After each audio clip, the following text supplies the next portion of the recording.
Hello, everyone.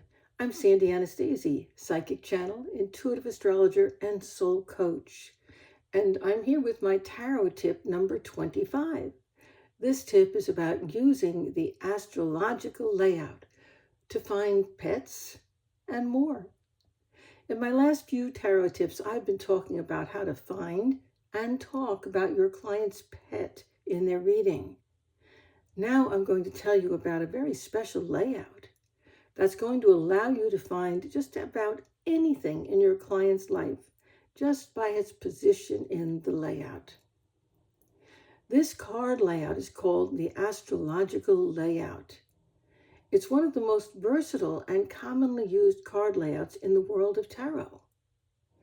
The astrological layout uses 12 cards, and they are usually laid out in a circle, although I've seen some readers who prefer to lay them out in a straight line left to right.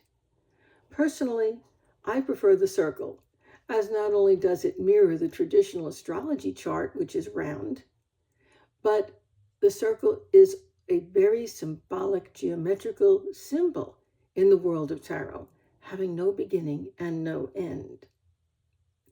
When laying out the cards in a circle, your first card is going to be placed on the horizon line. That's the line that goes sideways across the horizon. So it goes to the left side of the horizon line, which would put it right over there, if you were me. Okay? That would be 9 o'clock on a traditional clock face. Then the second card is placed slightly to the right, so a little bit in and below the first card. So it's following the path of the circle, but moving counterclockwise. It goes in the 8 o'clock position, moving counterclockwise and following that natural curve of the circle.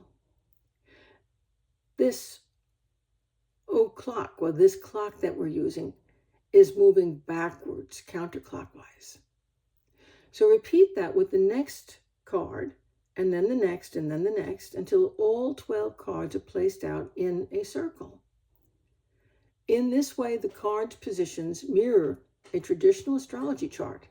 So if you also decided to study astrology, you can read these positions as astrological houses and reap a great deal more information from them by combining tarot and astrology. So let's get back to tarot for now. You'll find information about your client, their pets, in the 5th and 6th position, or houses as they're called in astrology. That 5th and 6th position in the tarot layout would be, in your circular layout, would be at the 5 o'clock position and the 4 o'clock position, respectively. And again, I'm using the clock face as reference for those positions. So you don't need to know astrology to do an astrological layout. I hope you are getting that. That's so important. You can really benefit if you know both sciences, but you don't need to know astrology to do tarot, just like you don't need to know tarot to do astrology. So this layout stands by itself for tarot people like you and I to be able to utilize and really benefit from. So let's go on with this, because this is fabulous information. If your client's pet is like their child, it's going to show up in the 5th card position. That's at the 5 o'clock reference point using the clock face. If the client treats their pet in a traditional fashion, they just put them to bed at night, walk them 3 times a day, and give them food at night, it's going to show up in the 6th card position. So again, that would be 4 o'clock on the clock face, because you're moving counterclockwise as you lay your cards out.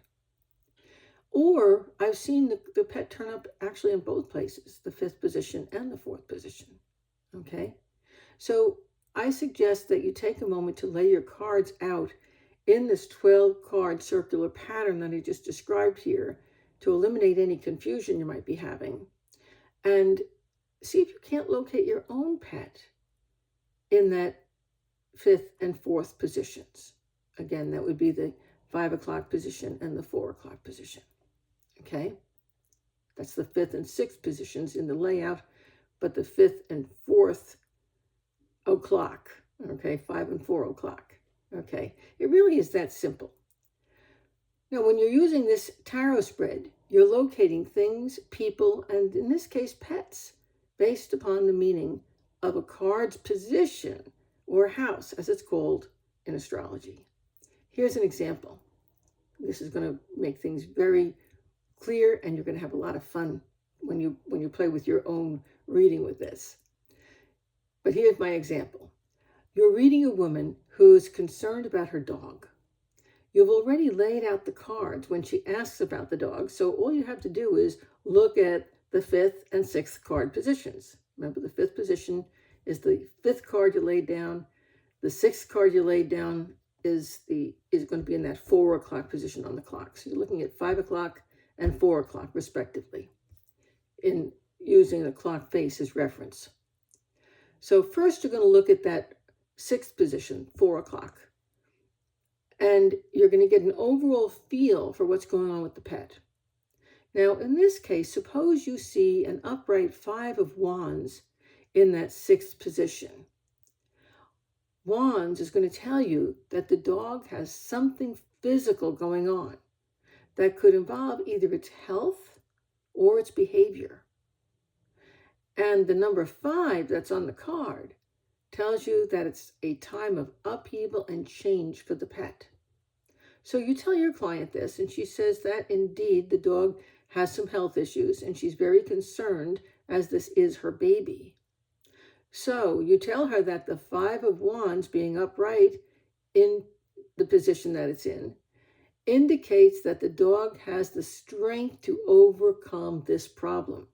See, now you're just reading the meaning of the card, knowing that it applies to that dog because of its position.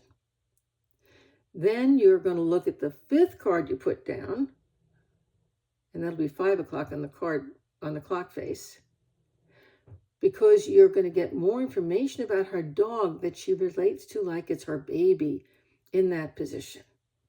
Now, in that position, suppose you see the 9 of Cups inverted. The Cups tells you that there's a lot of love between the woman and her canine friend. As a matter of fact, if you wanted to read deeper into the card, on that 9 of Cups, you might see her being very, very afraid and concerned that she's going to lose her canine friend. So there's concern for her about the dog as well as the dog's actual condition.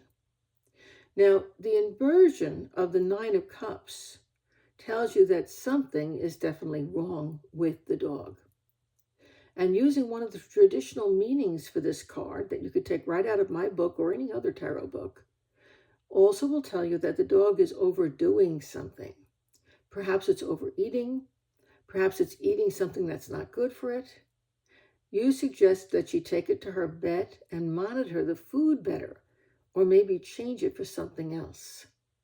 So it's like the dog's putting something into its body that's creating an unhealthy situation. But you definitely recommend she takes it to a vet. Always do that, by the way. Never just say, oh, I'm the authority medically. That could get you into legal trouble. Always say, this is what I think could be the problem, but I suggest you take it to a vet. Always double check what I get in the cards. That's just something to cover your space with and make sure really that you're getting a professional medical person's opinion as well. You don't want the client to jump onto something that you say, assuming that, i.e. you're not God. You don't want the client to think you're God. Don't ever put yourself in that position. If you do, not only do you open yourself to legal issues possibly, but you also, you're going to hurt yourself as much as your client just in case you're wrong. Because remember, I always tell my students, no one is 100% right. You can make a mistake. So tell them to take it to a vet too, but do tell your client exactly what you see. Now, is this whole process simple? Oh my God, yes. Okay. Using this astrological spread of cards, you can make identifying somebody's pet and understanding what's going on with them so easy and forthright, and you can get a whole lot of detail. So guess what? Now you know how to locate and talk about a pet in somebody's life using the astrological layout. Next month, I'm going to give you another tip. The next tip, tip 26, is going to be learning how to identify other things and also other people in the client's life just as easily using that astrological spread. Oh my goodness, you're going to have so much fun with this. I can just see you spending hours and hours and hours glued to the cards, just like I did when I was learning.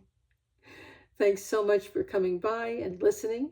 I hope you're enjoying these tips. I'll be back soon with another tip. Meanwhile, visit me at www.sandyanastasia.com for more about me and my world of tarot. Thank you. Bye-bye.